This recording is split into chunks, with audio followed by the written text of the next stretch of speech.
What's up, everybody? It is Tuesday, 7 p.m.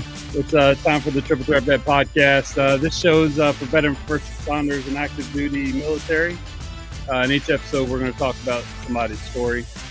We'll dive into the unique challenges that we face, pre-service and service transitioning, post-service. And what we're trying to do here is we're trying to build a network of networks that aid veterans' quality of life and cater to all their military or mental health needs. So let's see what's going on with the rest of the guys. I think everybody's in the house. What's going on there, Matt? Oh, you know, just another Tuesday in the world. And you're here and we're so welcome in. By the way, got an update to give you guys. I think you're going to be surprised at what's going on right now. I think somebody's cheating, but I think we're going to figure that out here very quickly. But without further ado, let's get right into it and bring our man, Mr. Phenomenal, into the building. Hey everybody! So let's chat a little bit today. So as you can see, I'm not in my normal studio. I'm on the road. So I want to talk about disrespect. I want to talk a little bit about the word disrespect and just what that means. And it ain't what you think I'm talking about, but I will tell you. So when I travel, I'm on the road right now. I want to talk about how bad I disrespect the shit out of hotel rooms when I first get here. And I mean, I disrespect hotel rooms like it's a porta-john in Iraq. And y'all know, some of y'all know what I'm talking about. I disrespect a hotel room like it's prom night. And what I mean is, when I first get into a hotel room, first thing I do is get butt ass naked and take a fat ass dump. And then I defile myself and this hotel room. So if you ever go to a hotel room and you stay in a hotel room after me, you better bring Lysol. You better bring some wipes to clean the room, because what I'm doing in here, it's not even humanly possible, right? So I just want to talk about if you follow me into a hotel. In fact, you can't come to a hotel room with me. We're going to be naked together on the bed, 10 toes up, defiling this room. I've defiled the shit out of this room about 3 times. I'm a married man. I don't have time to respect my house because I got dogs and kids and they interrupt it. When I come here, it's like Iraq's porta-johns when the sun goes down. You know what I'm saying? So with that, I'll bring the fellas back in, to get their take on my disrespect of these hotel rooms. What you think, Matt? So I've stayed at the hotel you're staying in, and all right, you must have been like disrespecting it. When I leave this hotel room, I'm gonna have to leave an apology letter. Like, I'm so sorry for what you might find, and I'm nasty. I get butt naked and lay on top of the comforter, butt naked. Oh my gosh. You know what I'm saying? Like, yeah. Well, I mean, okay. And I'm coming live. That's a different direction. He has nothing for that one, Al. No, he doesn't. That one was out of left. Ty's been to Iraq. Ty's been there. Lonnie's been there. Those porta-johns in Iraq at nighttime, that shit was like Christmas lights. They're all lit up with the Haji DVDs. Like, it's a rough time in them porta-johns. A lot of defilement and disrespect goes on in them porta-johns in country. I'm just throwing that out there because it happens, but it happens regularly in a hotel room when I'm alone. Just want to let everybody know that. So if you get there, you better ask, did Al Hero stay in this room before me? And if they did, you better request another room, because you might catch crabs. So what you're saying is, I don't know which one's going to happen. Do not, under any circumstance, take a black light into a room that Albert Hero has been in for more than 5 minutes. That's considered a nice hotel. Mm-mm. And I'm coming live right now from God's country. I'm coming live from Savannah, Georgia. I thought God's country was Florida. It is, but when wherever I'm at is God's country. Right now I'm in Georgia. Except for when you're here, people want you to leave real quick. Fort Stewart, Fort Hunter, doing big shit out here. Are you? Well, not really, but I mean, I'm doing some shit. Myself, mostly. ACI Bob says, Al, you need some serious help. That says a lot if he's telling you that, bro. Yeah, we've known that. He also said you need to go to something called bowel movement therapy. I'm sure that's covered by the VA. You need to go check it out. So, Bob, I'm not referring to just the shit I take and how disrespectful I am to the toilets in a hotel. I'm talking about masturbation, Bob. Let me just throw it out there so you know what I'm referring to. I'm talking about loving thyself. Love thyself, Bob. All right, ladies and gentlemen, there you have it. Without further ado, it's time to get into the next part of the... Hey, did you go to the happy hour? You had to have. Actually, I went in there to get my wings, and some guy was like, "Oh, cool sweatshirt. let me buy you a drink. I'm like, I don't drink during the week. He's like, nah, that's what pussies say. I was like, okay, I'll take one. So he got me a double Jack and Diet Coke. I don't even drink whiskey. I'm a bourbon guy because Tennessee whiskey sucks. But whatever, dude. If you're from Tennessee, I'm sorry. Kentucky bourbon's way better. Yeah. Whatever. Yeah. Shout out to our dude Troy Pepito. I talked to him today. Yeah, how's Troy doing? Oh, good, man. They completed the move over to Bardstown. And so for all you guys that are waiting for your single barrel release, it's coming. He just said, y'all know you can't rush shit. With bourbon, you got to get it right, and it takes time. So the extra 2 weeks is going to make it taste better. So it's on the way. Nice. That's at April 1, right?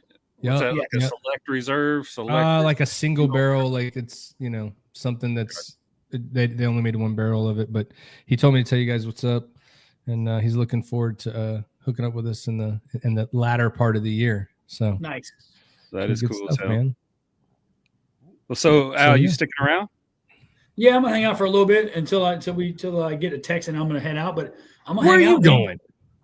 Don't worry about it, bro. Lying at boy, you ain't got shit to do. What you talking about? He's got the big wig stuff to do. There ain't no big wigs there. Oh, there are now. Oh, trust me. Who? I've not been dropping names on this podcast. You don't have to drop names. Go covert. Some of them. Alpha Bravo. Yes. Oh, good Lord. Oh, shit. Never mind. Al Hero's going to be gone in about 15 minutes, and then, get moving. You got to go. No, we'll see. All right, here we go. Let me introduce our guest real quick. So our guest is going to be First Sergeant retired Lonnie Loeschner. He sent me a little bit of a bio. He says, okay, guys, not much of a bio. He did basic way back in 1981. He did 6 years in the Guard. He went active duty in 1986. He ended up retiring in 2007. So during the course of that time, he spent 11 years at Fort Campbell. He did 2 Korea trips, 1 trip over to Germany. He was a senior drill sergeant from 99 to 03.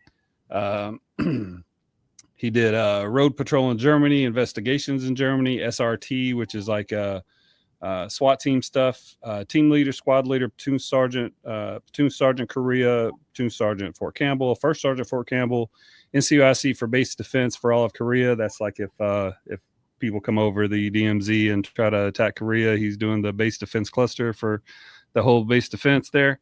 NCOIC of Advanced Law Enforcement Training Division, Fort Leonard Wood. That'll be all of your less than lethals, all of your crowd control, all of the higher level SRT and roadable, any type of roadable activities. He had 3 deployments in the military, 1 to Haiti, 2 to Afghanistan.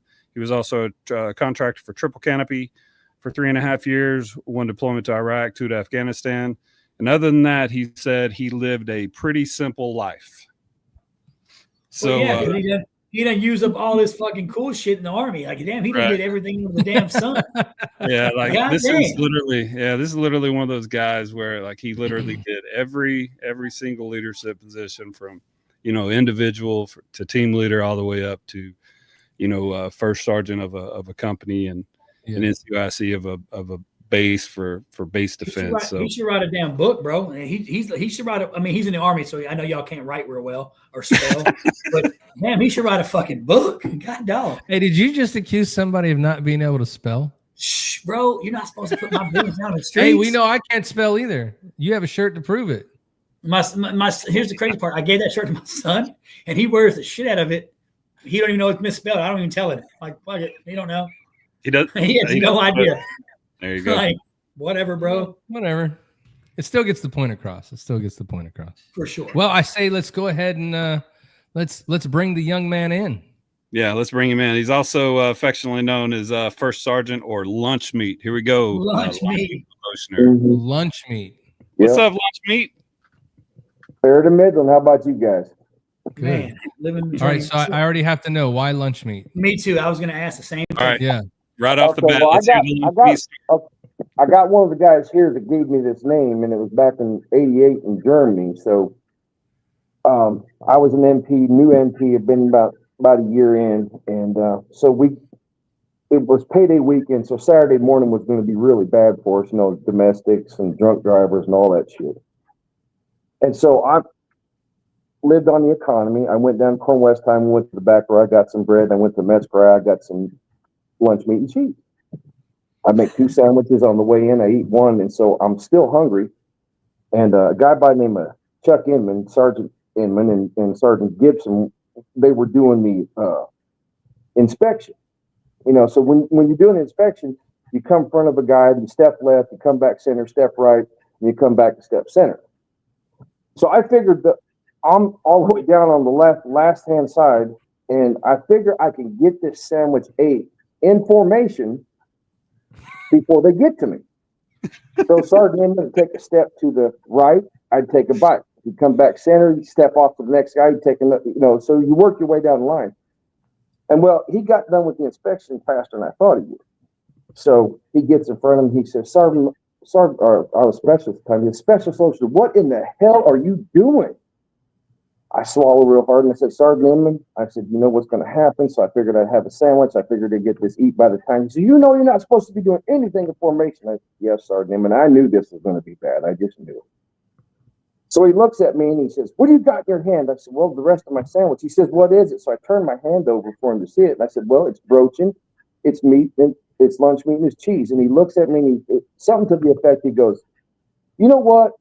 For the rest of the time, you're lunch meat. And you're worse than lunch meat, and it's stuck, guys. Literally, it's stuck. I mean, Cobb can tell you, 2006, well, we meet in 98, and Cobb, I told him the story, and so Cobb he basically got the right to call me lunch meat. Even when I was first sergeant, he would call me lunch meat.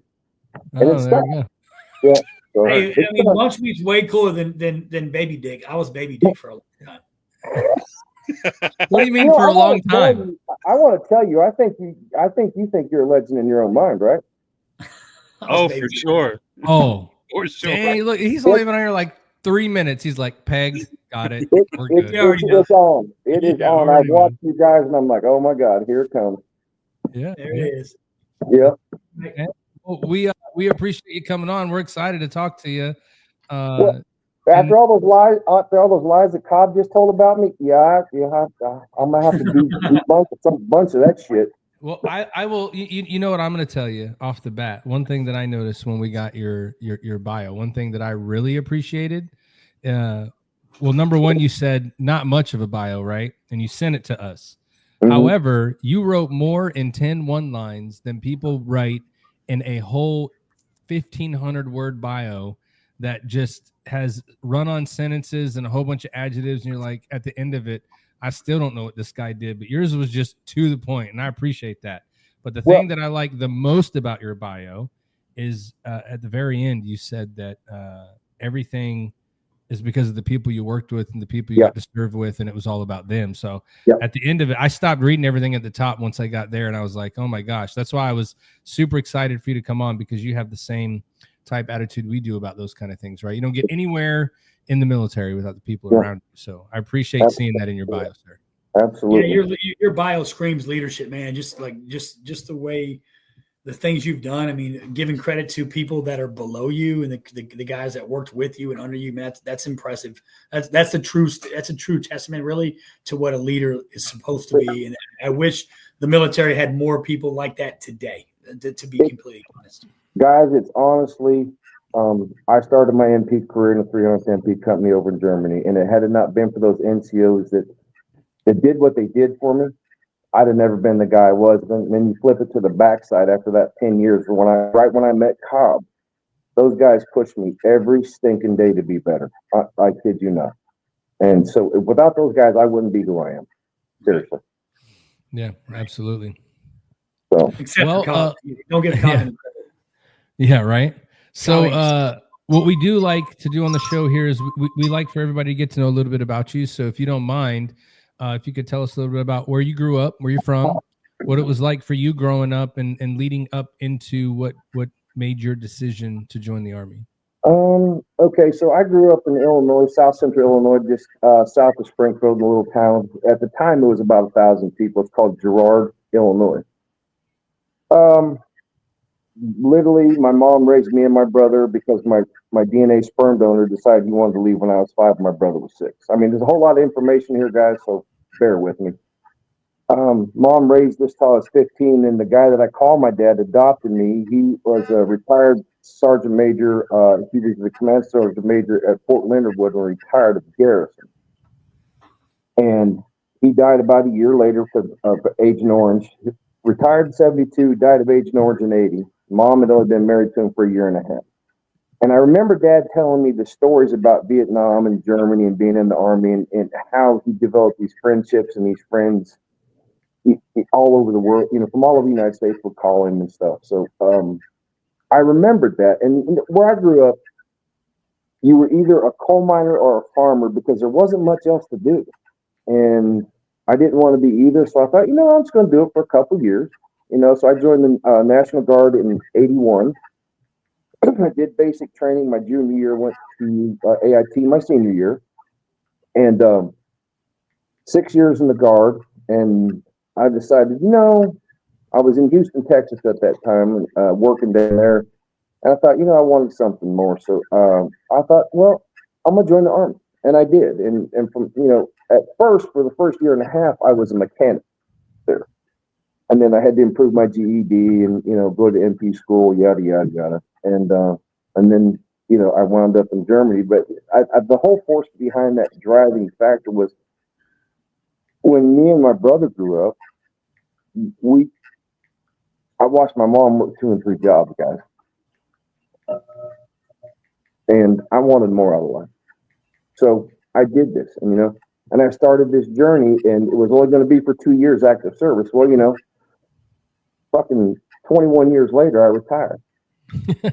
So, I feel the same way. Like, holy shit. It just got to being good, and then the people that I met with, and the people that trained me, and the people that I worked with, because I'll never say that worked for me because I didn't. We worked together, and that's my success. I relied on these guys, and you have one of them right there. Yeah. For 10 years, I relied on this guy. Seriously. Well, so, now we're not even going to be able to talk to him tomorrow because, geez, dude. I'll when we get off here, if you guys will call me tomorrow, I'll give you a way to deflate that head. That's funny. So when you, what did you? So you went into the Guard. Yeah. And was it something about being in the National Guard that made you want to do more as active duty, or did you just feel like you needed to go active duty to have like a full-time gig? Like what made you want to go from Guard to active? It was something about because back in the time, we're talking 81, 82 to 86. And if nobody knows anything about the Guard during that time frame, there wasn't a whole lot going on. Maybe, I think it was Grenada, maybe. And I saw that sitting on the sidelines, and I was like, and my mom always told me one thing. She said, son, you don't ever train to be on the B team. You train to be on the A team. And that always stuck in my head. And so I thought the A team is full-time Army. This is what I need to do. And that's what drove that train. Oh, there you go. Yeah, I remember 1981. I was still shitting in my Pampers. I remember those days. You were a damn G.I. Joe when I was playing with him, bro. That's crazy. You probably had that fucking G.I. Joe that had the pull string and said, I'm G.I. Joe. I was playing Barbies. I'm lying. I was making my G.I. Joes. Making love way before your time. I get it. Yeah. So, going from the Guard to active Army, how difficult was that for you back then? Because, as time progresses, it was either extremely difficult to do or very simple. How was it for you? It was really simple for me because I was looking for something more. And when I went from National Guard to active service, it was a challenge every day because I was learning something new every day, and I was learning a new process. And the NCOs that I had at the 300th MP company that was in Stuttgart, Germany at the time, these guys were constantly molding me. Now, I will say this about that, and I'm not afraid to talk about it. Back in those days, I was a drunk. I mean, I still am, but I just don't drink. One night, I was so drunk, they had to lock me in a flipping broom closet because I was out of control. Seriously. And so I got sober, and these guys saw something in me, and they started rebuilding me. And one day at a time, I got a little bit better and a little bit better, and so here it is, 36 years later, and I'm still sober. Nice. Congratulations for that. Yeah. That's impressive. Yeah, absolutely. And to quit drinking in Germany is really impressive too. I was about to say, how the fuck you pull it off in Germany of all places? Right. Yeah. Well, I tell you what, we know it's unique is that going through something like that when you did in that time, and we say it all the time, and people may, it could be like the old man saying "get off my grass" or whatever, but you couldn't do that in the military today. People aren't going to take that kind of chance on you. They're not going to help rebuild you. Like, it's just much easier for you to go away. And I feel like going through hard things like that and seeing that people actually care and see something in you and want to see you succeed, I would argue that it probably helped you get to the point where you were at as a leader, right? Remembering like somebody took a chance on me, and I got to do the same. Yes. Honestly, these guys saw something that I didn't see, and I carried that with me my whole time.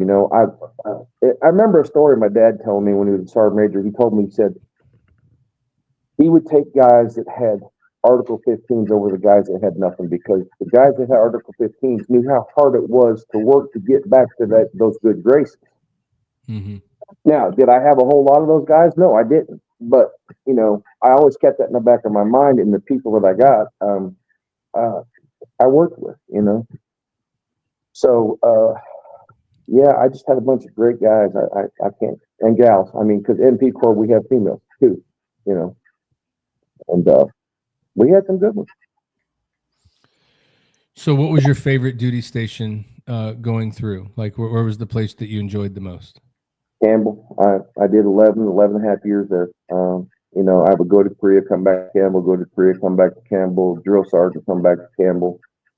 I was in Germany, and my buddy Chuck Inman, he came from 300th. He wound up in the 101st, and they had me on orders for, I want to say it was Fort Drum, New York, and I was like, yeah. And so Chuck calls me up one day over in Germany, says, "Hey man, I landed in Campbell. I've been here, and this is the place you need to be." He says, "I know you." So I got my orders changed, and I landed here in July of '92, and it was just good, hard, honest to God training. I mean, my first division commander was a guy by the name of General Jack King. This guy was phenomenal. If a guy ever wanted a general to be your general, this is the guy you wanted. Literally. I mean, I had my SRT team, like Cobb said. We were doing training one day, and he comes out to the ring. And I got my MP snipers out there. They're shooting whatever, and we're doing the door entries and stuff like that. And he comes, and he just stopped. Wasn't even playing. He just stopped. And I was like, oh, shit. I was the assistant NCOIC that day. My NCOIC he was out doing something, so I had to give this brief. And he says, General King says, "I think I know what you do. Just do it." And so we did it. And he stayed out there and watched for about half an hour. And he said, "Good job." And then off he went to go check some more training, So this guy was out there checking, making sure people were training right and doing the right stuff. So, yeah. That's pretty good. Hey, so Lonnie, go ahead. Sorry, go ahead, Matt. I was going to ask him. I know you said you were in Korea. Where were you at in Korea? Me and Matt both served in Korea. Just curious. My first time was '96, and I was in Itaewon, right outside of Seoul. Yep. Okay. I had a little apartment outside of Gate 6 there, and then my second time was 2004 after I came off the trail, and that was in Daegu. Oh, okay, yeah. Me and Matt were both in Pohang, so not too far from there. Oh yeah, absolutely. I did Pohang and Chinhae. Yep. I think my favorite place in Korea though was in Osan. Yes, it is. Yeah. Mine was the red light district. It was pretty awesome. Holy shit! Yeah. Is that because you guys could all see eye to eye, like in the red light district? Yeah, we're all the same height. Yeah, pretty much, yeah. It was awesome to have people my size to talk to me. Yeah, if he ain't over 5 foot tall, he was looking at eye to eye. That's exactly right. He's exactly right. Mm-hmm. Oh my goodness. So how far into your military career before you met old Ty Cobb? And tell us about the first time you met him and what that interaction was like. So it was, I want to say it was 98, wasn't it, Cobb? Yeah, 98. Yeah, 98, 99. I had just stood up a new company. It was me and the first sergeant, and then there was 4 platoon sergeants, and I happened to be lucky enough to be one of them. And so we started getting these people in. We had no soldiers at all. So we each get 7 soldiers. And then the next crew came in, and I want to say Cobb was in the next crew, young private, and somehow or another, me and Cobb just struck up a conversation. I think it was over basketball or something. He was talking about how good he was in basketball, and I said, "Oh, you ain't as good as these old guys." He said, "Oh yeah, what basketball did you watch?" I said, "Dr. J, Isaiah Thomas, Bird, Lane Beer, all those guys." He's like, "Oh, that's old school basketball." I'm like, "Yeah," and Cobb was really brash, and he was bold. But the thing I got to know about Cobb right off the bat was he knew his stuff, and he knew it cold. Seriously. So me and Cobb developed a real friendship over that and old music. Cobb likes just about any old music, but I understood that Cobb liked old R&B. So we could talk about that, and we carried on a lot of conversations, and it turned out that Cobb just happened to be the best signal guy, even as a PFC in the whole damn battalion that we had. This kid knew his stuff, and he had good. You broke up, bro. You paid him a shit ton to come on here today, yeah, bro. dude. Come on, oh man. My gosh. No. But Cobb, like me, Cobb had some good NCOs in that commo section that we had. Guy by the name of Hummel, I think that was his name. Yeah. And this guy, after he got out of the Army, he went on to work for, I want to say, Delta, installing speaker systems into these airplanes and stuff, making big money. I think he still does it today. I don't know. But Cobb had some of the best teachers, and that's how Cobb turned out to be the best signalman my last 10 years of the Army. That's for sure.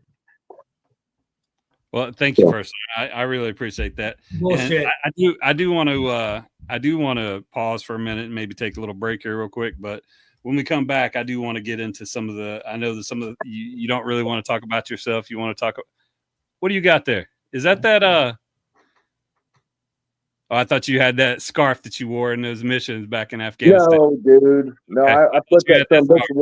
I put it away in a bag in a box with the rest of the stuff. Okay. So we're gonna take a break real quick, and we'll come back and we'll wax poetic here with Lonnie Loeschner. What do you think, fellas? Yeah, sounds good. All right, here we go. On average, we lose 22 veterans to suicide every single day. These heroes who once fought for our freedom now battle invisible wounds. Mission 22 is dedicated to healing our veterans and providing them the support they need.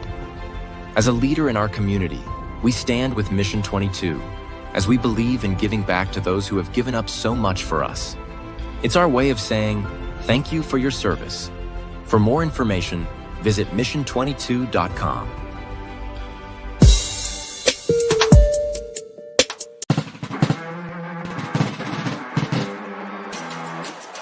Yeah, I'ma keep rocking while filling my body up with these toxins. Eyes on the prize, homie, I'm locked in. Motherfucker, plan B, ain't no other option. This been the plan and I won't ever stop it. Gotta get it by any means. I can't chill, I'm too focused on getting green. Stuff my pockets with so much it split the scene.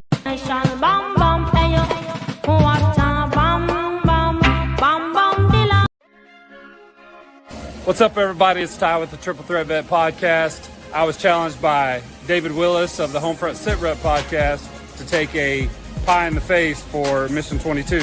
So I had until the end of February to get this done, but I figure I'll go ahead and take care of it now. I challenge Al Hero and Matt Johnson of the Triple Threat Vet Podcast. All right, love you guys. Bye. All I'm going to tell you, Matt. all I'm going to tell you is Becky said Tatum has nothing on my pie shoving skills. I think you guys might see it either tonight or tomorrow. Let's see it. I'm telling you, I had to go to the store to buy a pie because I went in the room the other day when I saw the video. I said, "Hey Becky, Ty challenged me to a pie in the face. Do you want to?" "Yes, I'll do it tomorrow. Let's go get it right now." I was like, "Oh, that's great. Thanks. I love you so much too." Yeah, she's Tatum, excited, dude.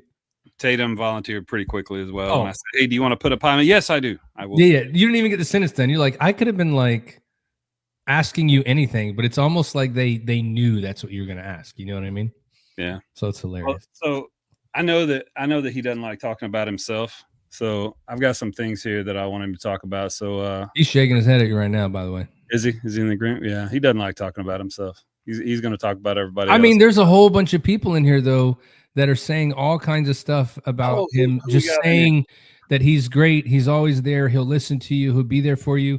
These guys are exactly the people he's talking about in the bio that he said. Absolutely. 100%. Yeah. So he spent some time with Bob Mayer. I mean, he spent some time with Harris. Man, these are all his people. Doc Powell, she I think she was around him quite a few times. Chris Pruitt, that's a blast from the past. I think Loeschner might have been his first. I think he feels like you guys were neck and neck, I think maybe. Yeah, I think he was a combo guy too. He thinks he's as good as me, but no, look, you didn't see it. I see this. Where does he say? Didn't see it. He was he good, was but I know a guy. Yeah, he was pretty good too. Yeah. Pruitt was a country dude, so he had a leg up on most people. He had that country ingenuity. Oh yeah, he could fix anything then. Yeah. But I mean, it was a tight group. I mean, all the stories and all the deployments of all those people. You know, we're going to talk about some EWO installs across the country, 50 cal statement of charges, the Maroof Valley, Pakistan flag meetings, humanitarian aid missions in the middle of a fucking valley. While looking for bad guys, split ops. How did that work out? Like with company minuses, multi deployments. What was that effect on the mind of a company commander? Like it must have been crazy. Some of the stuff we're going through. So let's bring him back. Let's start posing some of these questions to him. What you think there, Lunchmeat? Oh God, Cobb, you're killing me, dude. Killing you for what? You're killing me with this stuff. Because I'm loving you up so much. You know, I don't like. Well, I mean, there's only one reason to come on here is to share your story. Yeah, my story is these guys' story, not my story though. That's how I became here. All right, cool. We're gonna listen to the parts where you're involved in it. That'd be all of them, like everywhere. Yeah, and I would tell you this. I would tell you this. There's probably a lot of guys on this that hear you say that it's not about me, it's about them. And I guarantee you there's a whole bunch of people on here that would say without you, there's no them in their careers as well. So just as much as it's going from one direction where you appreciate and respect everything they did for you, I'm just looking at the comments that's in this room today, and you're getting it back tenfold, exactly what you gave into them. So I know that sometimes it sucks to hear good things. You don't like talking about yourself. There's a lot of people on here that are super happy that you're on here. They appreciate everything you did for them. And I just want to make sure we recognize everybody in the chat that spoke you up the same way that you spoke them up today as well. Yeah. I mean, listen here first, Sergeant. All these people that are in the chat right here, this is exactly why we do this program. Like when they come in, they talk about how you made them feel, how you helped them through. They remember you because I think Harris says in here, I can't find the comment, but someone said during one of their darkest days, you were there on the phone with them. You called them on that phone. You know, we've done that for each other when one of our brothers killed themselves or someone passed away. Like there is a telephone chain that starts going off, and it's all those same leaders that we have known each other. Yeah, there you go, right here. I mean, yeah. Top was one of the first people to call me on one of my darkest days. I'll never forget that, and can't put into words what that meant to me. So I hurt my back real bad in 2005, 2004. And then Loeschner, first sergeant, had to carry me back after I hurt my back again. He had to carry my big ass, and he's big enough to do it. So, I mean, he's had to take care of me and, like, you know, professionally, like he knows all the things that are wrong with me. And so, like, he's literally a brother that has been there for me since I was a PF. And he was, he was a master sergeant. I was a PFC. He's been there for me. So, yeah. So let's get into some of these list of things that you had there, Ty. Let's ask some questions about those. I'm interested to hear a couple of stories. Well, Matt kind of talked about like, favorite posts, and of course you said Fort Campbell, and then you talked about like when you met me. That was about 10 years into your career. So let's start talking about when we like maybe after we started deploying at Fort Campbell a bunch of times, like maybe once we started going to Afghanistan or something. Let's talk about some of the 561 movements, the 551 movements first, and maybe 561 movements. What were some of those things like moving a guard company to begin with? Well, from just been stood up all the way to Afghanistan.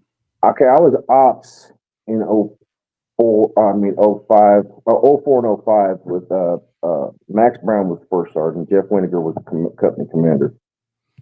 And so we split the company up, and they went over to Shindad over there towards the Iraqi border and left me back as first sergeant back in the rear. And, so me and the guy by the name of Brett Jackson, who was the other master sergeant, and Freddie Zaraga was there, and Van Sickle, and those guys were were our help. And so we were doing op words, and it was literally, I don't know how hard it really was. I mean, because once again, we had Zaraga and Van Sickle shagging all the stuff we need. Me and Brett were bouncing ideas off each other, and the company picked up and they moved, and it was good. And I think you went out to Shindan with them, didn't you? Yeah, I was at Shindad with HHD. Yeah. So, left me back there with the rest of the company, and, we continued with patrols. But at the same time, we picked up this group out of Florida, this MP company out of Florida. And these guys come with like 500, and I want to say like 550 people. Because by the time we added our company in with them, we was up over 600 people, And so that was a full-time job with me and Brett, having to do all that stuff. And like I said, but we had help. Once again, these guys, hey, shag this, do that, do this. And you give them a drop dead time, and they would come back and say, look, we're having a little problem. We can get it done, but we're going to need a little bit more time. Okay, that's all I needed to know, and that's all Brett needed to know. We just needed to know so we could answer the question. And these guys were really good about this. And so Cobb went out there at Shindan, and I think Cobb was either a E4 or E5 at that time, and they literally sent him in charge of a couple people. And so Cobb had his own signal unit out there. There wasn't nothing in computers or telephones that this guy couldn't fix. But he was always imparting his wisdom to these guys. Believe me, I know, because there was a time in Maroof Valley where it showed. But, did we get shot at a couple times? Well, yeah, because they were lining up those rockets and mortars, and they would come close every now and again, but it wasn't really that bad. So you fast forward to, was it 05, 06 when we went over, 06, 07. This is where the fun starts for me, because now Cobb is in charge of this unit, this signal. He's the man. So we go out to Maroof Valley one day, and I took Sugar and Lindemann. Yeah, Sugar and Lindemann. Yeah, so I take them out to the middle of Maroof Valley. We're doing an HA drop, and so we set up for the night. And I'm on Lindemann. I said, Lindemann, you get my combo up, and you get it up now. Well, Lindemann couldn't get this song gun to work, and he starts stressing. And then so over walks Brandon Sugar, and Brandon looked at it, and they couldn't get it run. Somehow or another, I think they got hold of Cobb, and Cobb goes, oh, it's just simple. Just do this. Next thing you know, my tack set's up and running, So it was like, I could always rely on Cobb. I mean, literally, I could always rely on Cobb. And so, do you remember when Rich Woodring was on here, guys? Oh, yeah. Oh, yeah, okay. Yeah. I popped on here, and I said, hey, Rich, have Cobb tell him about the rocket and the tent story. Oh my good Lord, yeah. And so one night we left Spin Bulldog after we built this place up, got showers. The guys really didn't want to leave at that time because now we had showers out in the middle of the desert. So we roll up to Salerno, and we'd been there maybe about a month. And me and Scott Anderson was my sergeant at the time. We're sitting there. It was like 10, 11 o'clock at night, somewhere in that ballpark. And we hear 3 rounds come out. Well, we hear 2 impacts and one doesn't impact. Or we didn't think it did. So me and Anderson are sitting there just, plotting this stuff. And in walks Cobb. Now he's in flip-flops and his shorts and this, I don't know what kind of shirt he had on. And he's rubbing his eyes. He says, "First Sergeant, I think a rocket landed in my tent." I said, "Cobb, you're dreaming. Go back to bed." So about that time, comes company commander, a guy by the name of Brian Heverly. He says, "Hey, that one round didn't go off." So I looked at Anderson and said, "I'm going to take a walk around the area." So I take a walk around the area and I've got my flashlight out. It's dark. And I get over. Now, Cobb is in with 2 of my mechanics, and then there's Cobb, if I remember right. And they've got this big TV, and they got a PlayStation. They got all the comforts of home. And Cobb had wired all this stuff up so they could play Halo or whatever they was playing with people. Cat 5 cable all over the place, So I'm walking by this tent, and I kid you not, my heart jumped up in my throat because I seen this perfectly cylindrical hole in this tent, A-frame tent it was. And I was like, "Oh, that's not supposed to be there." So I open the tent flap and I go in and I'm shining my flashlight around. The first thing I see is this TV, this big, they had like this 56-inch screen TV and the PlayStation. It's all over the place. I mean, just destroyed. And I'm looking around. I look over at Cobb's cot. So, at the end of the cot where it has the X. Yeah. Now, Cobb will tell you it landed 2 foot away from his cot. I'm here to tell you that thing landed right in the top part of that X underneath his cot. We got lucky. They didn't pull the fuse on that thing. Yeah. And it's smoking and stuff. And I go over to Cobb and I said, "Cobb, get out of your rack."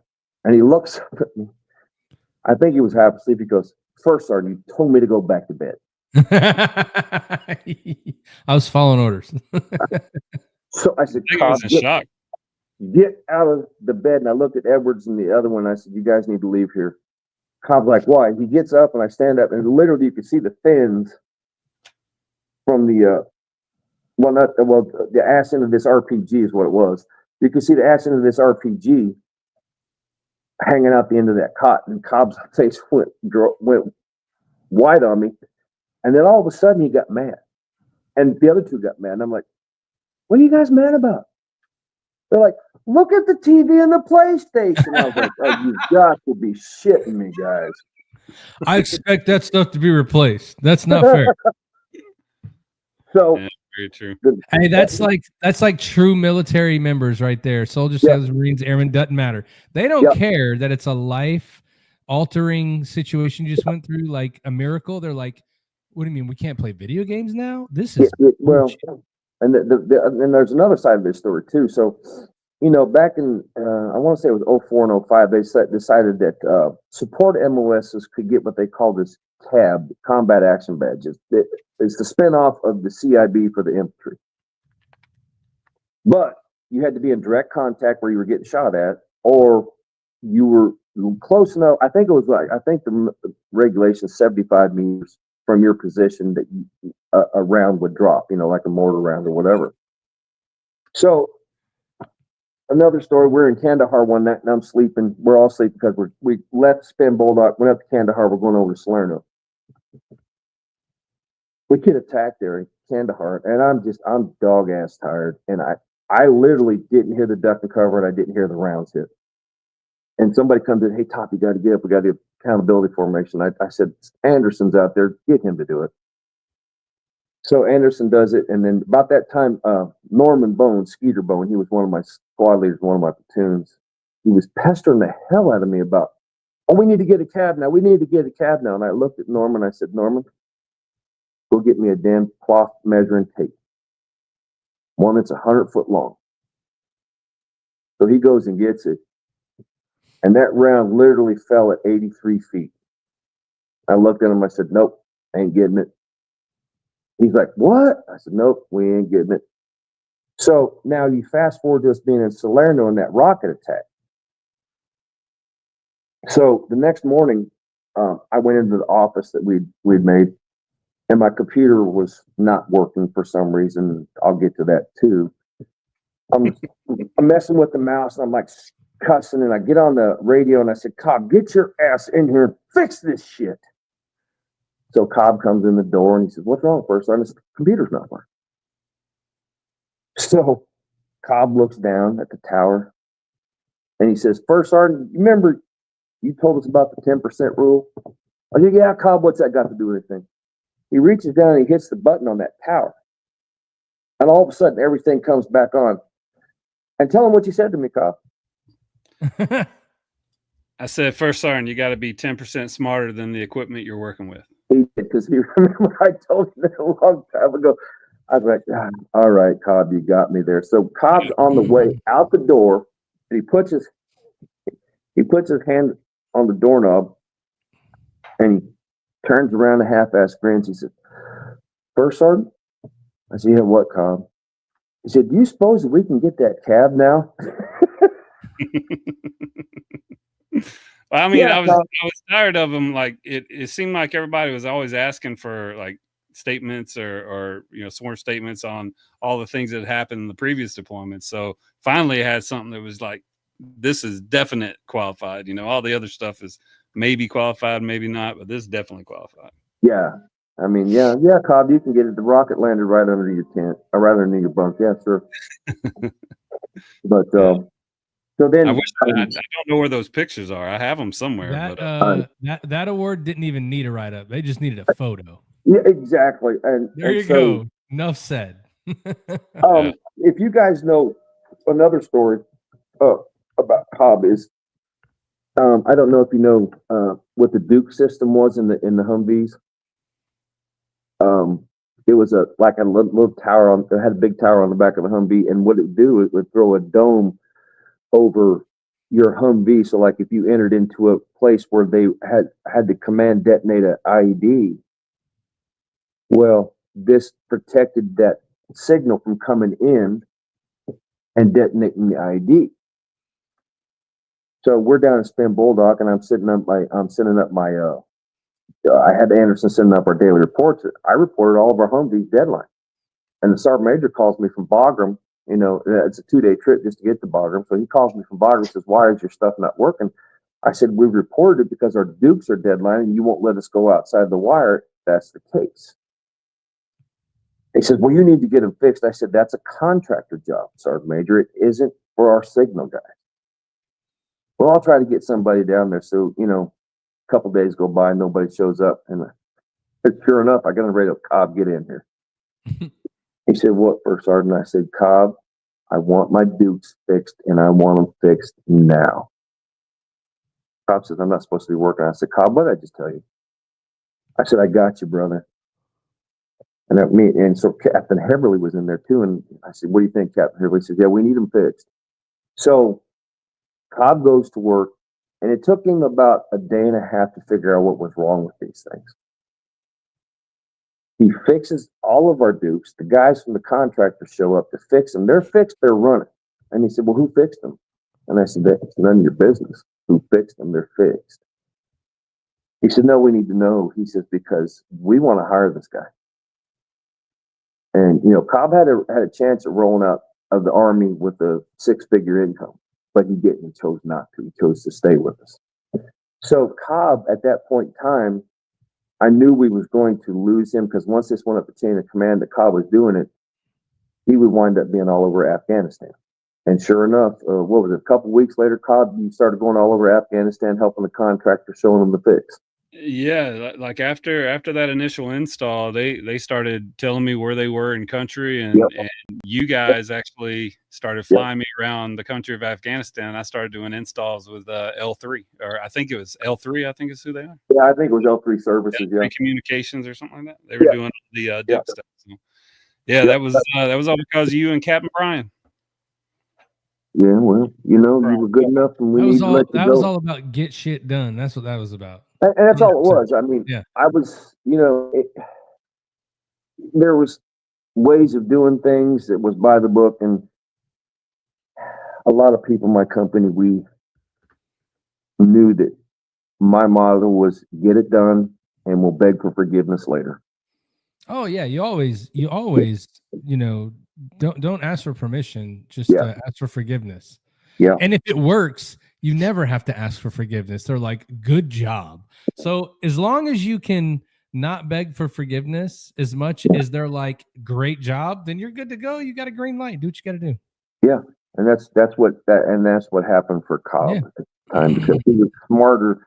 Literally, he was smarter than the L3 guys that were contracted to do this job. He had it figured out in a day and a half. So when you were flying around, Ty, but when you flew around and you saw these contractors, you're like, I know, dude. You walk in, you're like, I can't believe you guys haven't figured this out yet. This is how you do it. And then they see the fix. They're probably like, God damn it, right? Like, it's probably not that it was easy to do, but you walk in like, you just got to do that, and they're like, oh, well, I mean, there was a guy, I forget his name, but I remember knowing his name, and Captain Heverly, if whenever we can get him on the show here sometime, he'll probably remember his name, but like the guy knew my name, Jeremy or something. He would call, and so he taught me so much about the systems there at the very beginning, because he was new to it, and they were like throwing so much money at those guys, and there wasn't enough of them to do their install, so they were. That guy was probably a green suitor 6, 8, 10 months before that. So they were all, we were all just doing the same thing. So I just happened to know a little bit, or maybe had some equipment or something. I don't remember what it was, but why I had it. But I remember the big thing that they came through with was those bevel drills. That's what made us finally get able to be able to drill through the up armor stuff, was those bevel drill bits. So So trendsetters. That's what that is. Yeah. But they definitely set me up for success throughout everything. Hey, first, Sergeant, if you can talk a little bit about some of the leadership of having to take those companies over there multiple back-to-back times. What was that like as a senior NCO in the early 2000s after 9/11 happened and all that stuff happened? We knew we were deploying. What was it like having to do that? Almost kind of like an economy of force. Well, now, if you remember right, Cobb, I was a drill sergeant from 99 to actually 2002. I think I misprinted that one, honestly. But and then I went to Campbell. To Korea, and then I came to Campbell. And as soon as I hit Campbell, 30 days later, I'm over there in the desert with Max Brown, Jeff Winnegar, and those guys. Another great set of NCOs and officers, literally. They made the job easy for us operations guys. We'd give them a mission, give them a drop dead time, they'd get the mission done and be over with, and that was it. Moving the forces was not that hard. Once again, you give them, hey guys, this is what you have to do. This is your drop dead time, get it done, push them hard, get it done, and then, you can relax a little bit. So, we always had that going for us. I do remember one time though, remember when we were leaving, they closed up the 101st MP company. Bobby Parks was the first sergeant there for maybe 3 or 4 months. I don't know, maybe more. And then we'd come back from Afghanistan, and Jeff Palmer was a sergeant major at the time. And he said, hey, you're going to be the first sergeant on 561st. I was like, roger that. He says, you got 6 months to train, go. So, got people coming from other companies, and we're putting together this company. And once again, I had guys like Cobb, and I had, Luchka, and I had Bogdansky, and Smitty, and oh my God, the list just goes on of guys that I counted on. We have our meetings during the day. Hey guys, go give me updates every day, and they did. They were really good about it. So moving the companies wasn't really that hard, with the exception of Luchka one day. And I think you know where I'm going with this one. Just one day? Well, this was the day that his lieutenant decided that she was going to get mad at me, because we're training and we're packing, and it's hard enough for the guys to see their families because we were training so hard. So one day I walk out of my office and all the guys, I think Loeschner was first platoon, and we're standing there. They're out there standing there. And I was like, what are you guys doing out here? Well, first sergeant, we're waiting on the platoon leader and platoon sergeant. I said, excuse me? Yeah, we're waiting on the platoon leader and platoon sergeant. I was like, oh, okay. So I tell you what, and it wasn't really that much time left in the day. I guess it was about 14:30-ish. So I tell you what, go home. They're like, what? I'm like, go home. Go be with your families. But the platoon sergeant, I said, I'll deal with that platoon sergeant. You know, and it wasn't, like a ominous thing. I pulled Loeschner and I said, Loeschner, quit wasting these kids' times. I said, they need to, spend time with their family. And he said, okay, but where are they at? I sent them home. You did what? And then I heard his lieutenant, she come across. He said, why did you send them home? I said, because you're wasting their time. If they're not moving, doing something towards us going somewhere or training, they're going home. These kids need to be with their families. And so I caught it one more time, and this time I sent them home all day, But like I said, once we learned the lesson of not wasting the valuable time of our soldiers, everything worked out real smooth. Everything got packed up. We moved over there. We settled into Bagram, and then the sergeant major there. Of course, I knew this guy from years, and I'm not going to drop any names because it's just not worth it. So he splits my company up. He sends me in the headquarters element, which my maintenance, my cooks, Don Loving. I love that guy. Oh my! Remember Sergeant Loving? Oh, absolutely. Yeah. I loved it. I made him headquarters platoon sergeant. Now this is a cook. I made headquarters platoon sergeant, and you just don't do that. But I did because he was that good. Yeah, great guy. So we split off, go down Spin Bulldog. It's right 20 miles straight line distance from Quetta. Right, we were sitting off the Pakistan border by about 2 miles, and the rest of my platoons got split up with special forces. Some from somebody from 10th, and somebody from I can't remember where the other platoon went. And the B-tip, the guard prisoner. And that was the worst. That was the roughest time for me because I couldn't keep, I couldn't get good updates with my guys, and it worried me that they were under some other leadership, and I was just worried about it. And so. Splitting those guys up was the hardest thing I think I ever had to do, But then, we get down and Spin Bulldog and we're making it happen, putting together this, that, and the other thing. I finally get I sent Brody Slade up to Kandahar because we had nothing. They sent us down there with nothing, just Humvees, and that was it. So I told Brody Slade and Patrick Frisbee and John Bushnell, I said, you guys go up to Kandahar, and anything that isn't nailed down, you get it if we need it. Roger that. They take off. So I get this phone call from this Air Force colonel on the tax side. He says, this First Sergeant Loeschner? I said, it is. Who's this? He says, Colonel. I don't remember what his name is. He said, I got Brody Slade up here. I'm like, yeah, okay. And he says, I just caught him with 100 cops. And I started laughing instantly. He said, this isn't funny. What are you laughing about? I said, well, he's taking more than that from you guys. I'm just going to tell you right now. And so he asked me, he says, well, what's the problem, First Sergeant? And I said, well, here's what's the problem. I gave him the rundown. He says, what do you need to make me a list? I said, okay, I made a wish list.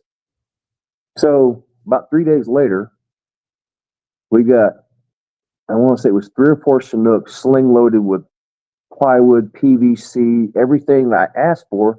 And they sent me some KBR guys to build me 16 shower stalls. I had a 1,000-gallon water tank that I got bought from a local guy. He'd come pump water, and our guys would have showers every day, literally every day. It was fun doing that stuff, And we hauled in rock, and the guys were out there rocking off our driveway because it was all sand. And then we had a forklift, and we'd take stuff like 60K generators. They sent me 60K generators, and they sent me 10-ton Air Force air conditioning units so my tents could stay cool during the day. Yeah, that guy helped us out. I wish I remembered his name because I would drop that name. But, then we moved to Salerno. We gacked up over the mountains and hills. And, we had the incident there at Salerno. And then we get back to Bagram. And I had an incident, the one that literally just, it was a showstopper. But before you go into that one, I just want to like lay some context for it. Like this is what I've told the guys. All of my deployments were like being with small units because we were always stuck out in the middle of nowhere. Yeah. We didn't have to fend for ourselves, but we did have to do a lot of building up, like on a fob or something like that. And it was like that the entire time. And that's just how I learned to do things from people like yourself. And then, the 561st, this deployment specifically, the people and the activities and all the things that we went through, I still like Zach Edwards. He sponsors part of the podcast. Really? Yeah, Fleabag. Yeah, absolutely. The guy, one of the guys that hit me, that was in my tent with me when the rocket hit. So, like, just the band of brothers we have is amazing. Do you remember I sent him to Kandahar? I told him to get me something to move big stuff. These guys come back with an up armored 10-ton 5-ton dump truck from Kandahar, drove it all the way back. And then I needed some way to get around the fob. So Edwards and the guys decide they're going to find me a gator. They find me a gator and they bring it around one day and I could hear this siren. I was like, what the hell is that? They had found an old blue light with the sound siren, and then Edwards goes, and that ain't the best of it first start. And I'm like, well, what is? And he says, look at the wheel. Somewhere along the line, he found a set of spinners and he put them on that damn gator. And it had Elvas on it too. It did. It had Elvas on it. Hey, so First Sergeant, I got a surprise for you. So I want to bring somebody in here real quick that you may remember. I'm not going to tell you who it is. Just I'm just going to bring him in. You got it all? Do you know this guy? Who? I can't see, man. Oh, you can't see him? Okay, well, let's see if you can hear his voice. All right. That's because he's old and blind. I mean, good Lord, sweet Jesus. Oh, shut up. Yeah. Oh, my God. How did you find him? Hey, what's up, sir? What are you talking about, man? I watch this show every once in a while. I'm talking about the good times we had there. I know. I've been watching for the past hour. I've been hearing lies. Yeah. And more lies. Yeah, well, I was fixing to tell that. I see that guide on it behind you, too. That's the one I had to pay for that they couldn't find. Now I know where it went. No, because that guidon's out in my damn garage, actually. Oh, well, okay, fine. Yeah. Sorry you had to pay for it. I'll pay you back one day. No, you're good, man. You're good. Shoot, all the crap I put you guys through. Yeah, well, no, you didn't put us through nothing. We shoot, hey, Top, you were I owe you a debt of gratitude. I mean, without you, I wouldn't have known half the IGs and EO officers in Afghanistan. Very true. It's the conversations start with, hey, you, is First Sergeant Loeschner your first sergeant? Yes, sir. Come here. Yeah. I had a nickel for every time that happened. Oh, shoot. Yeah, well, I'm sorry, but not sorry. You deserved it. You were just a kid. No, man, back like then. you said, you were doing it for the soldiers, man. It's part of my job to freaking make sure that stupid shit doesn't roll downhill. And it did, and you did a very good job on it. You protected me so I could protect these guys. It's like I've told these guys. We had a team that was really good. I mean, granted, we had to tighten 2 shot groups before we deployed, and you know that. Yep. And then while we were there, we had to tighten a few shot groups too. But with you protecting me and me protecting the soldiers, I think we did a pretty damn good job. Oh no, man! That deployment, it just the leadership that you gave not only our own soldiers but also the air defense platoon that came to us, the Canadians that came to us. I heard you talking about those Air Force air conditioners, and man, it freeze those Canadians right out of that tent. That was something. Remember that? Do you? Yeah. Yeah. Well, shoot, man, that freaking air conditioner, a 10-ton air conditioner, you got it in a 20 by 20 tent. Those Canadians were freaking putting on their ice skates and ready to go to town, man. I mean, shoot. That poor kid came out of there wrapped up in his freaking sleeping bag, and he's like, "Sir, it is so fucking cold in here." Do you remember the day that one of our medics, and left to be unnamed, she comes in and she says, "There's one of them snakes in our tent, the ones that will kill you." And I looked there and I said, "You're a soldier, go get it." Well, you remember Manny Fernandez was the sergeant in charge of the Canadians? Mm-hmm. Yep. Manny says, "I'll get it, Top." So me and you and Anderson, we go back to making an ops plan for the Maroof Valley, I think it was. Next thing I know, I'm looking and I see this thing out of the corner of my eye and it's bouncing all over the place. And I look over and I look at Manny and I said, "Manny, get that damn thing out of here." He had that they were called saw-scaled vipers, and if they bit you, you were supposed to be dead in 3 seconds. I don't know if it's truth or not, but if that's what the book said. I looked at Manny and I said, "Get that son of a bitch out of here." "All right, Top, I just want to let you know we got it." I was like, "Good Lord, man." Those freaking Canadians, man, they were game for a lot, but they weren't allowed to do a lot. It was good times with those guys. I got yelled at for them too. Fudge. Hey, do you remember the day we put our trucks in the middle of the Canadian stuff because their Dukes worked, and that unspoken sergeant major, we rolled about 100 foot outside that gate. Yep. And he stops. He stops because we went to kick our Dukes on like we were supposed to, and the lights didn't come on. And he looks at me and says, "Why aren't these Dukes coming on?" I said, "Because we've sent the reports and you guys just haven't done anything with them." And so Manny jumps out of his they had these Mercedes G-Wagons. Mm-hmm. Manny jumps out. He says, "Top, who in the hell stopped this convoy?" I'm like, "Oh, Manny." And so this guy, God love him. He's a Canadian MP, and he's an E5 equivalent. I don't know what the heck they call him, but he's an E5, and he is fired up. Mm-hmm. And I said, "Well, the sergeant major stopped us." And he looks at the sergeant major and says, "Why did you stop us?" "Well, the Dukes ain't working." He says, "Ours are working. We put vehicles in between." Sergeant major looks at me and he says, "You've been doing this like this?" I said, "Yeah, we got to go on patrol." I said, "So, we figured that the dome would be fine. We ride a little close. We're okay." So sergeant major looks at us and he says, "Well, we need to go back onto the fob." So literally we was 100 foot outside the front gate and had to turn around. Yep. Yep. No, but man, I tell you what, those Canadians, man, and it goes back to what you were saying about, just getting it done. You remember that radar, that backscatter thing we had to take down there? Oh, and they gave us this commercial. It was a Z backscatter van. Mm-hmm. It looked like like a little U-Haul. Yep. Right. Well, we obviously couldn't put a soldier in it, so we had to tow it.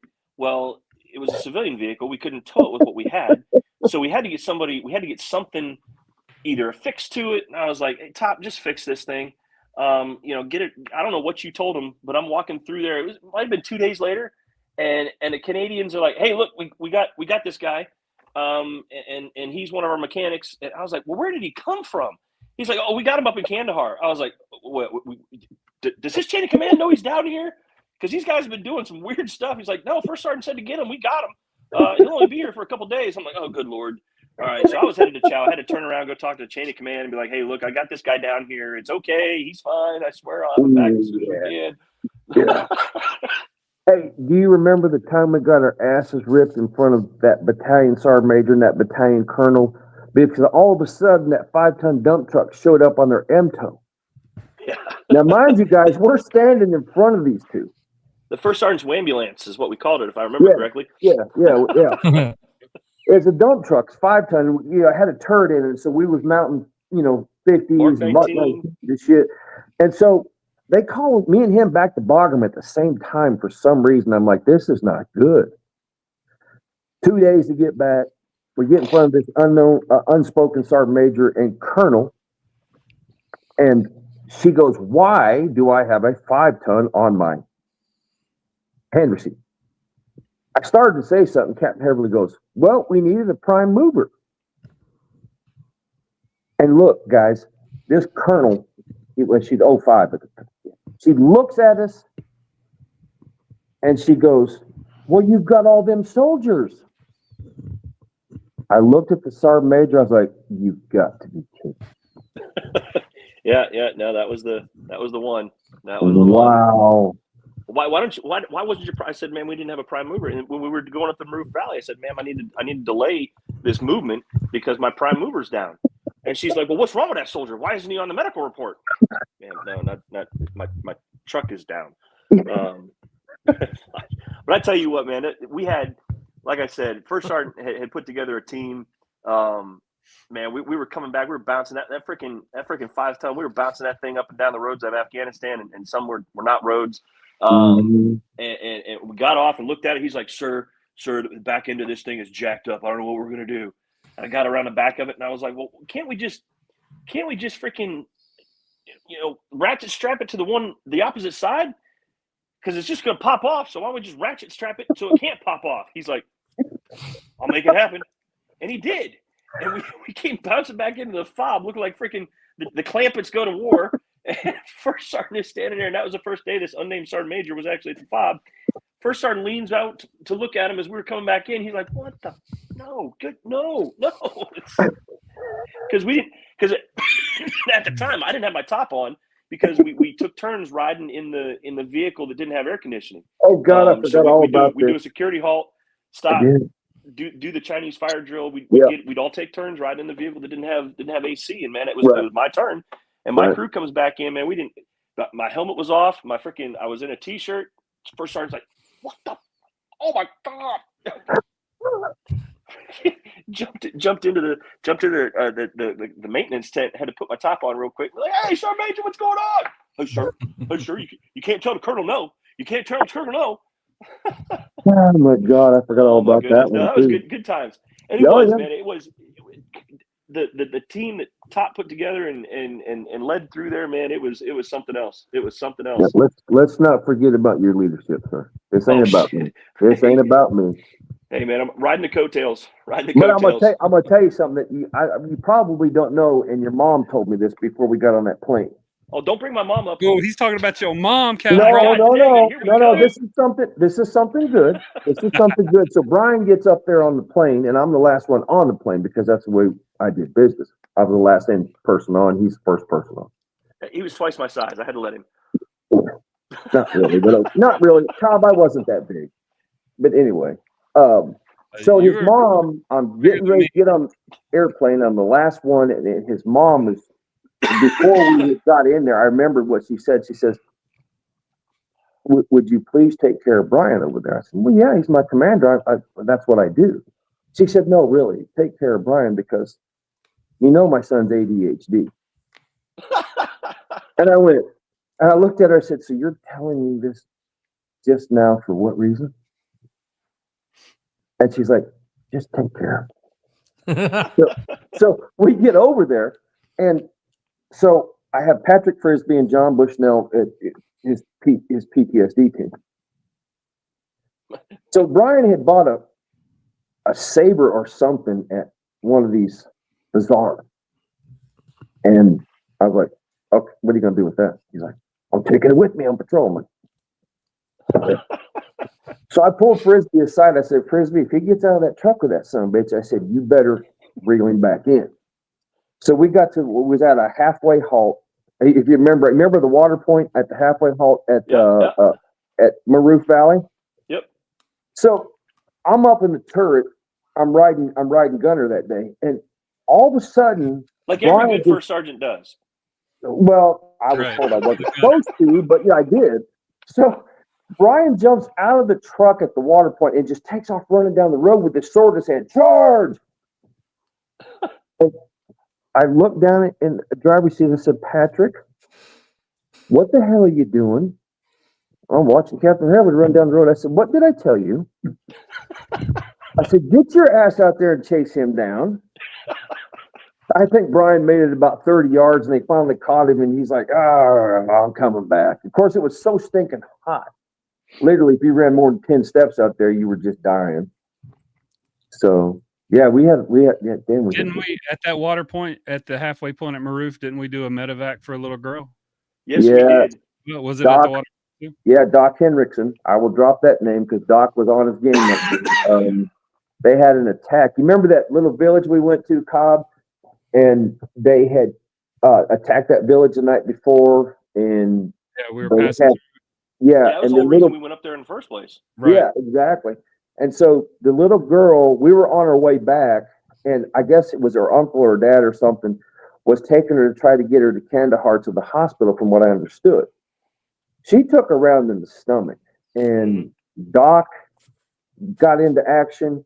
Captain Heverly's, telling people, calling 9 lines, set up this, set up that. And I'm just standing back and watching the whole thing happen. And I couldn't have been more proud of these guys, honestly.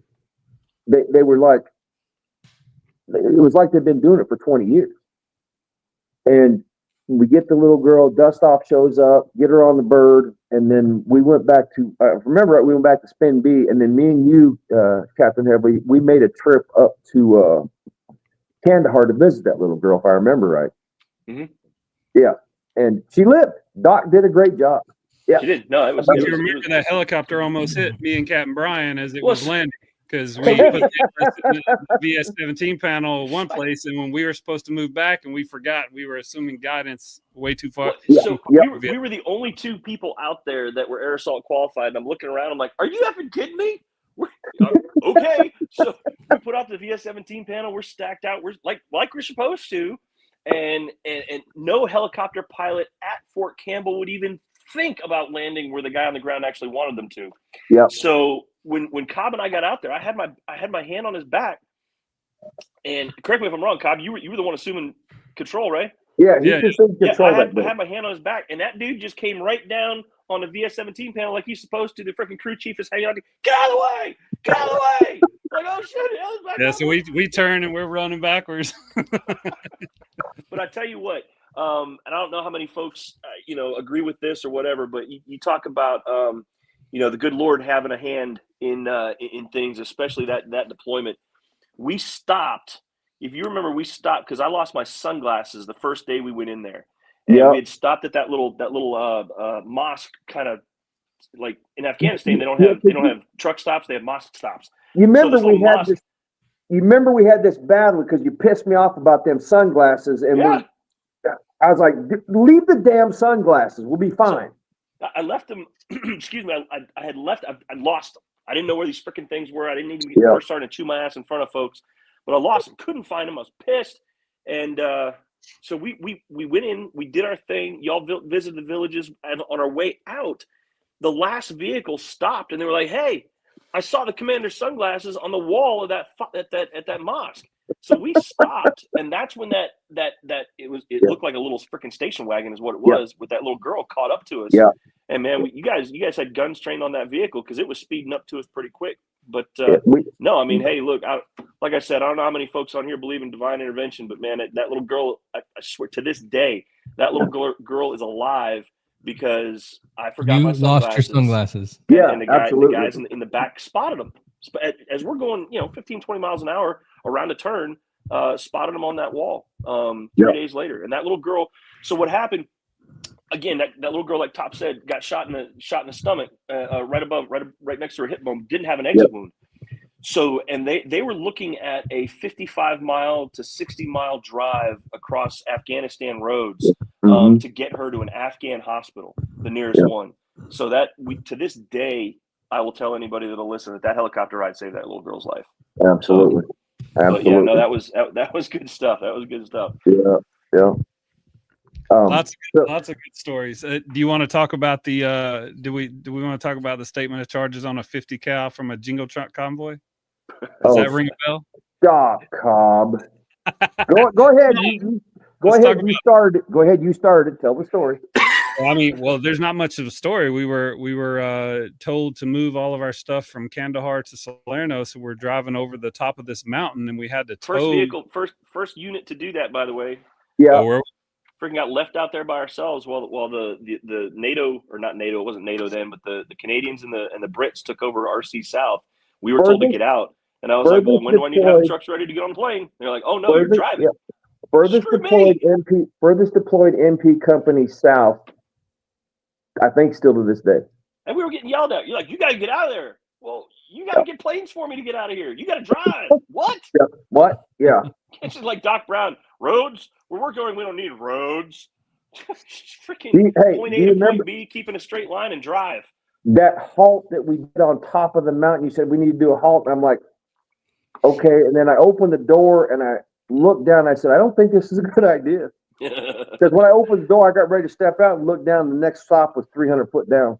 Oh yeah. No, that was some, yeah. Yeah. No.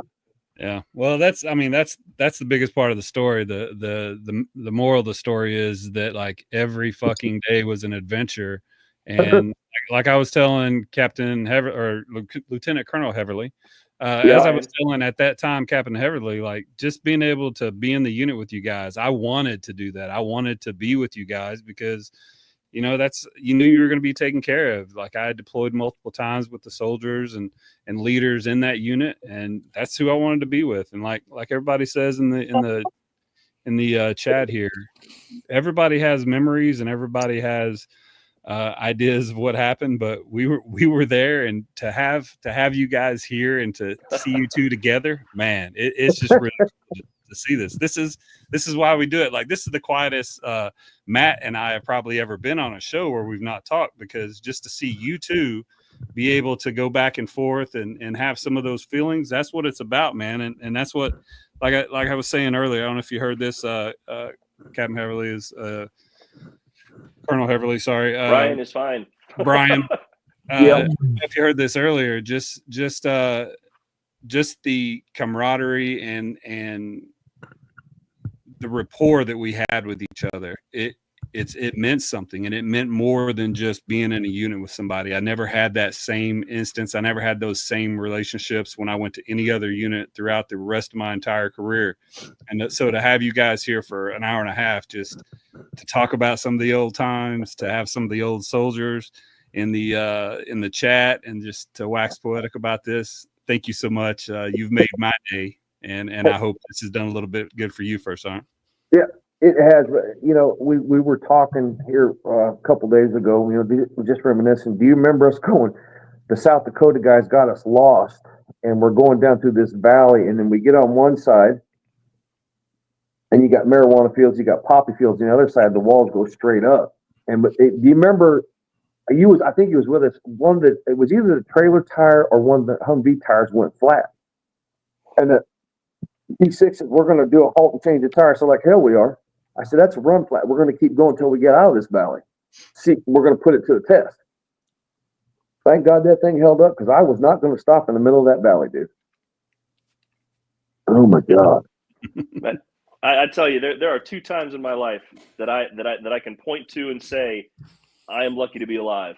And one of them was in Afghanistan. You remember, every other company had gone into Pakistan, and our sister company, I think it was the 272nd that was up there. They got into an argument, the company commander, the battalion commander, over TACSAT about, you need to get back across the border in Afghanistan. And he's like, I'm standing right next to the Afghan police officer. I don't think I'm in Pakistan. She's like, I don't care. Your Duke is showing that or your Blue Force tracker is showing that you're in Pakistan. Yep. So we went out and we left the freaking Humvee behind us, and we started walking. And man, that walls on both sides, and it was like, okay, we get about 200 meters out, and it was like, nope, turn around, go back. The freaking the old Western music is playing, and I ain't punching it today, but man, it was. And the I don't know how much time we have, Cobb, but the First Sergeant, you remember that time when the South Dakota guys, the North Dakota guys, whatever the heck they were, they got hit by that IED. Yeah. And we had to go after him. We floated a Humvee across the river. Yeah. We had some FBI guys with us, and we pulled up to that river because it was a flash flood. Like, there were Afghans standing on both sides of it, waiting for the water to go down. And I got that video somewhere. I got that video somewhere. Oh, it's on the seat. There's a couple pictures of the video that Cobb made. It's on there, man. He floated that freaking Humvee. I told the guys, I said, hey, look, if you feel it drifting sideways, just keep your foot on the gas. You'll catch up. Don't worry about it. And we had 2 different attachments with us. Yeah. One was an FBI unit that was going to go out and do some gee-whiz smart stuff with the IED. Right. And they were like, screw it, we're not going across. I said, well, you guys can go back if you want to. I got soldiers stuck on the other side of this thing, and we're going across it. Oh, fine. And then the mechanics that went with us, they got across. They're like, "This is the most awesome thing we've ever done in our lives. We'll go anywhere you want to." It was hilarious. And then tell them about the 5988 Echo those kids filled out. For what? You remember the kids? We got there and you had been on them about maintenance. And hey, look, you got to fill out the forms before you leave. So they sat there because it took us a while to get to them, but they sat there and filled out a 5988 Echo and was like, engine at grid, da da da da da da da. Oh my God. Hood gone. Yeah. You know? Yeah, I was like, really, guys? Can we do a little bit better than that, please? Because I knew it was going to come back to us if it didn't. So I think we worked on it for a couple of days, but that was the incident, literally, that an unspoken medic of ours decided they were going to get a Purple Heart for whiplash. Yeah.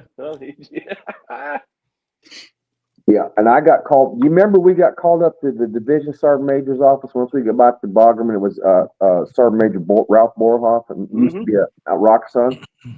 Dude, he lit me and Captain Heverly up like it was nobody else's business.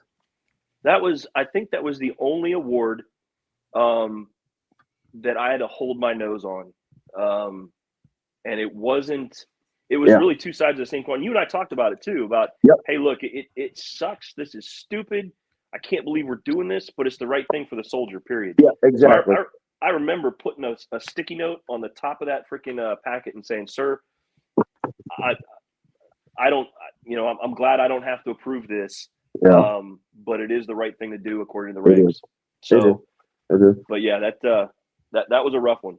And I guess the whole point to all these stories is these kids did what we asked of them, and they were safe, and they did the job the right way because that's who they were.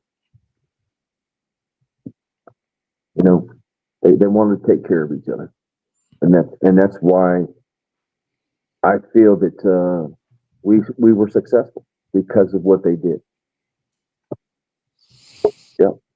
Yeah, I mean, the story, like I said, EO and IG, I was on a first name basis with him. He called me up, hey, why did your first sergeant tell that staff sergeant he could have sex with that specialist in the guard tower while on guard duty? What? Why did your first sergeant tell those guys they didn't have to salute the general on Bagram? Why did your first sergeant tell them they didn't have to wear their pro masks in the chow hall? Why did your first sergeant? I was first name basis with the guy. Now that whole saluting thing at Bagram, that is an honest statement. Literally, that's an honest statement. Yeah. Yeah. Oh my gosh. Whether we were doing fireworks at Spin Bulldog or whether we were driving into Pakistan for flag meetings, some of the best times in my military career were at Fort Campbell for sure, in N561 on that 2006 or 05, 07 deployment or whatever it was at the time. That was some of the craziest shit because we moved. We were constantly moving from the time we got there. It took us forever to get there in the first place. And then I think it took us forever to leave. Like we were like in Manus or K2 or something like that for a long time. Stuck there for a week. K2 for 2 Super Bowls. Yep. Oh yeah, because we got there and one was on. That was the Pitt one, right? I guess. Yeah. Pitt Cardinals, Pitt Phoenix. Yeah. Good. Yeah, no, it was a good time. They again that was the first run in with somebody out of my chain of command. Hey, First Sergeant Loeschner, you're First Sergeant? Yes, sir. What the hell do you think you're doing coming into theater with less soldiers you're supposed to have? That First Sergeant told me it was okay, and he gave me a phone number back at Fort Campbell. What the hell is going on with you guys? Yeah, that was the first one. We've been in theater for what, 12 hours? Oh God, here we go. Well, that's because we had the guard MTO at the time. Is that why we had less people, or? Well, no. They told us, battalion commander and command sergeant major said that any soldier whose spouse was pregnant and was going to have a baby or something in the first 90 days, stay home. Because we just have to get there and bring them back before, because back then you couldn't take leave in the first 90 days or the last 90 days. Okay. So first 60, last 60, whatever the heck it was. But we deployed at P3 because those soldiers were on the books, but we didn't deploy with them. And it was only a handful. It was 4 or 5, but that made a difference. Gotcha. Yeah, no. Yeah. When when the 551 shook a tree, they got NCOs and high speed soldiers. When I shook a tree, I got like 3 kids with Article 15s and a cook. It was horrible. It turned out good, sir. I was looking for guys like that, you know. Honestly, we got Patrick Frisbee, for Christ's sakes. Yep. You know. Yep. Five finger discount. Yep. John Bushnell. So a little quick short story. So I told Frisbee and Joe Snell one time, we're at Salerno. I said, go get me this partition so I can make a room. Well, my battle buddy on the trail, Sue Sarber, who retired Command Sergeant Major, she was the first sergeant for the 272nd, I think it was. Mm-hmm. So she calls me up at 2 o'clock in the morning. I'm doing some paperwork. She calls me up. She says, "Hey, Lonnie, can I come over and talk?" And I knew what she was wanting to talk about because she had 3 soldiers that got blown up that day, and I want to say she lost all 3 of them. And so I said, "Yeah, come on over. I got coffee made." So we're sitting there talking. All of a sudden, I get this knock at the back door. Now it's 3 o'clock in the morning. Get this knock on the back. So who is it? It's like, "Hey, First Sergeant, it's Frisbee and Bushnell. We got what you want." Okay, bring it in. So they tip this partition sideways, and it comes through, and it says 272nd MP on it. And she looks at me. She says, "Battle, really?" I'm like, I didn't tell him not to go get MP stuff.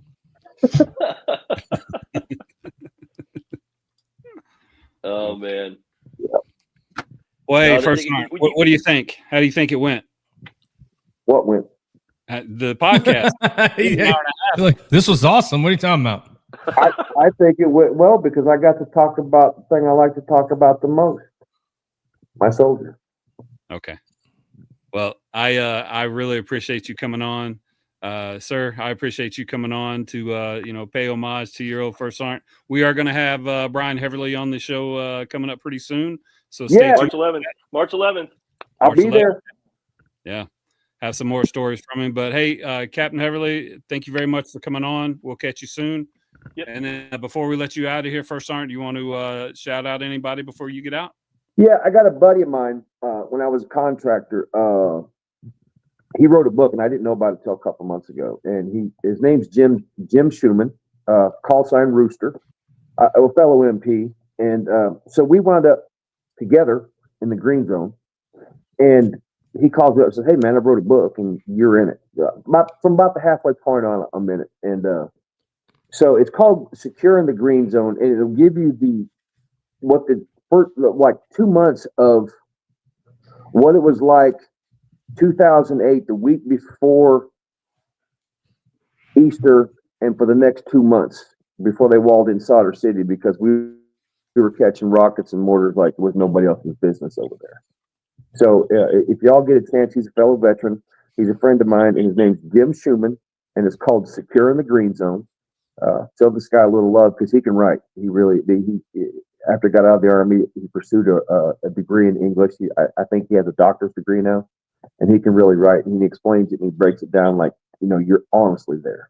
So Jim Schumann, and all you guys that made me who I was. Yep. Well, you made us who we were too, First Sergeant. Yeah. Yeah. I Well appreciate said. you very much.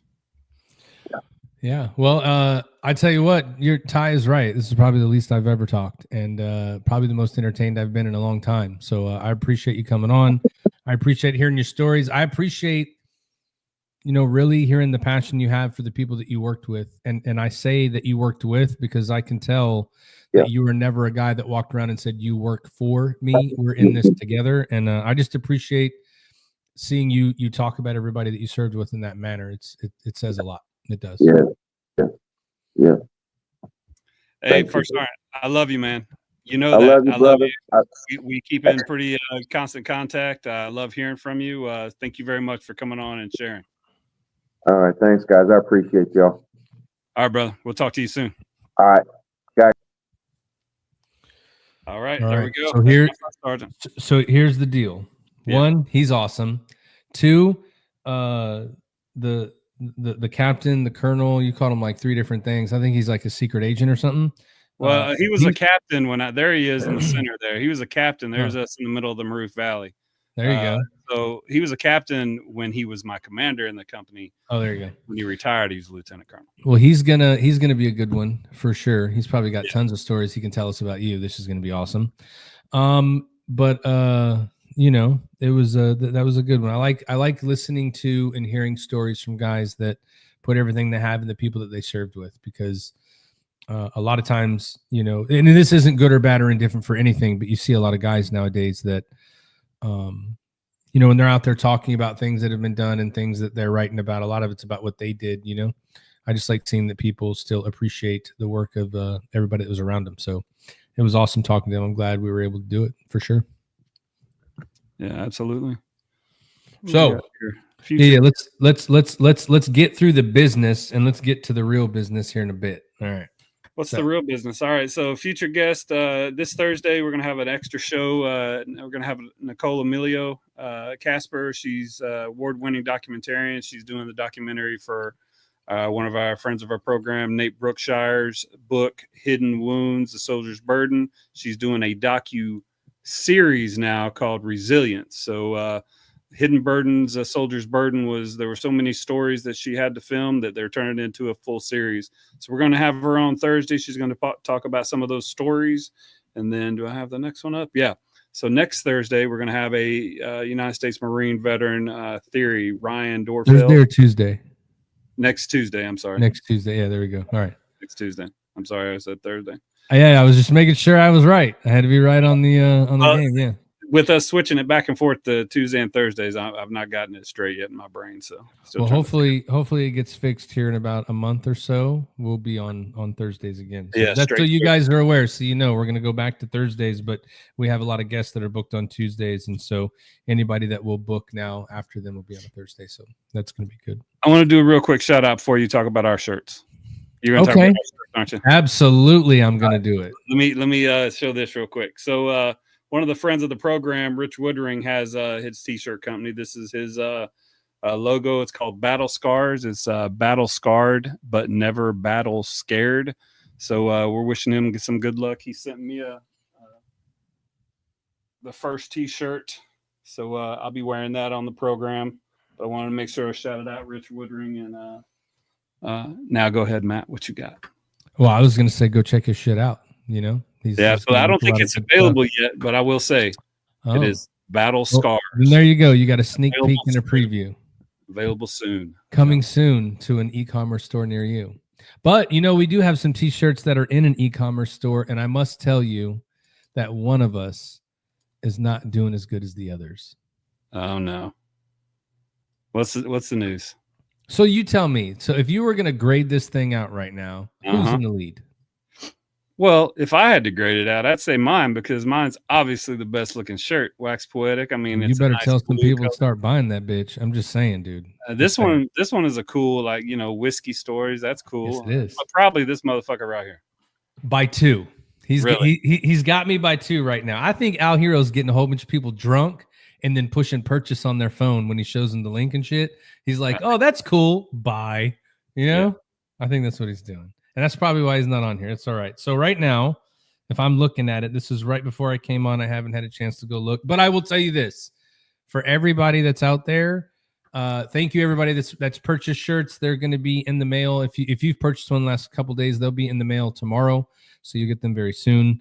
I just want to tell everybody that is buying them, thank you very much, because you guys all know that this is going to be something that's going to help us give back to an organization that does great work for veterans out in the local community. So I know that for me personally, my guys over at the TVAA, the Texas Veteran Athletic Association, that's who I'm gunning for. That's who's going to get the money if I'm able to win, which I'm going to. I've been telling you guys this for a couple of weeks. Al's one of those guys. You guys already heard him tonight.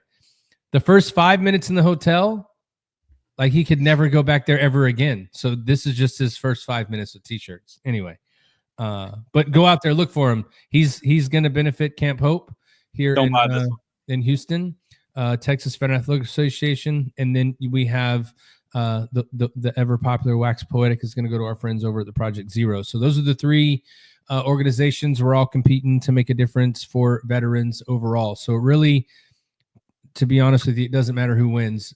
veterans are going to be impacted 100% through that. So that's all true and everything, but it does matter who wins. All the 101st people better buy the Wax Photo shirt. All the 101st people where? On here? Yeah, only if you watch can you buy it. And that's the thing. Everybody else that's in the 101st that didn't watch today, they can buy mine. I'm not going to give the numbers today. I'm going to give you guys a number count next week so I can make a graphic for it so it looks cool. But that sounds fun. Right now, the Phenomenal shirt is in the lead, not by much. And second place. I need First Sergeant and the Commander there to buy and catch me back up at least. So y'all need to go online and buy. Are they buying for their entire family and extended family? Because that will get you caught up. Far behind, man. Is mine? Do you want to know the numbers? No, I don't. No, I don't. Let's wait until we get them bought up. Oh, you want to wait until you have better numbers? Yeah. So when you're in the lead, we can say who everybody has. Well, no, go ahead. Say the numbers. No, I don't want to do that. Go ahead. I know you. Okay. Say them.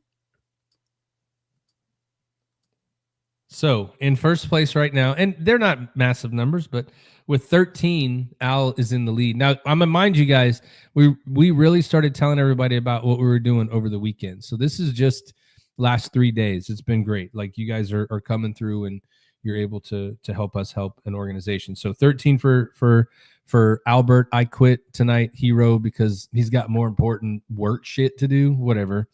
And then second place with 11 is the Whiskey Story shirt. And then bringing up the rear, which we know Ty does not do very often. But in this case, he's bringing the rear up heavy with 3.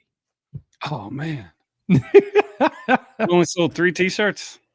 All right, that's fine. Yeah, you only sold 3 T-shirts. That's fine. We'll figure it out. Well, we're just going to have to go figure out who.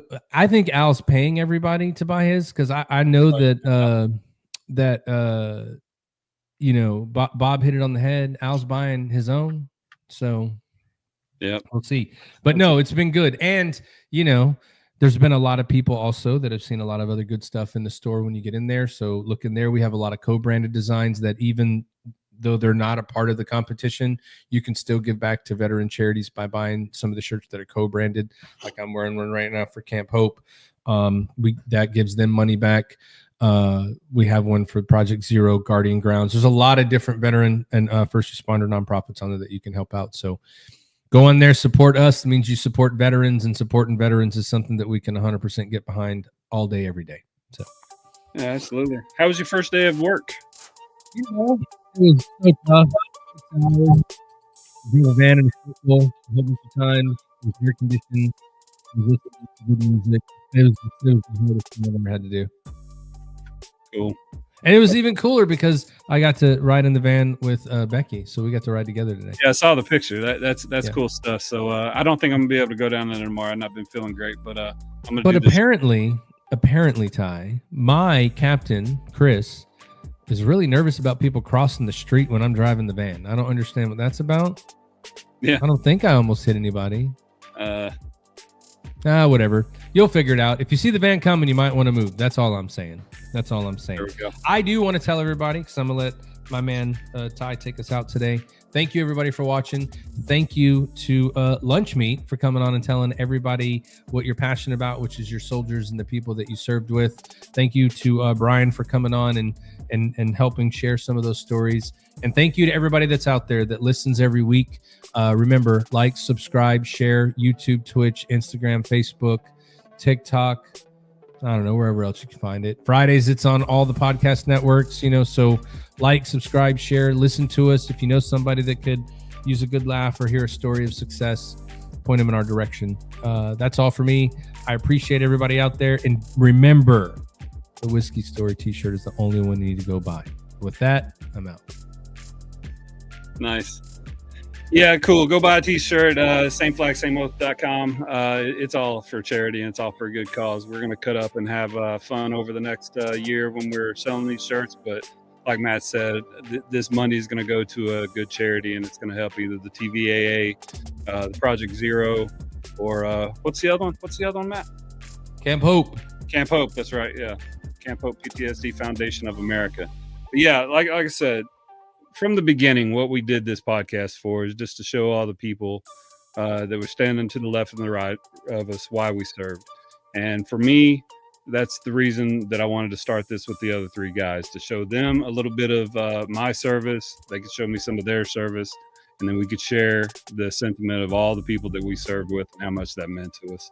I can't tell you how much it meant for First Sergeant and the commander to come on here from 561 for that deployment specifically. Lots of great things happened, lots of memories, lifetime friends. So like we always say on the program, we're just telling some stories, and hopefully a couple of them will be a tool for your kit bag, and we'll be able to move forward. But love you. What else you got, Matt? All right. I was just going to say to everybody out there that has sympathy pains in buying, remember the Whiskey Story shirt is for sale as well. Thank you. Which one is it again? Whiskey Stories, bro. It's the only one that matters. But there's been a lot of sympathy buys in the last 5 minutes on some blue shirt that is apparently cool. Oh, really? I mean, yeah. Sympathy buys last 5 minutes because we're because we're making everyone feel bad for you. I suck, everybody. Buy that one. That's the one right there. Whatever you do, don't buy this one though. Yeah, that one sucks up. That one does. This one's all right, but this one is definitely for sure. Hey, when you see that green shirt, remember what he does in hotel rooms in the first 5 minutes. That's all I'm saying. That's all I'm saying. All right, let's get out of here. I'll let you later. Hey, y'all be good. Take it easy.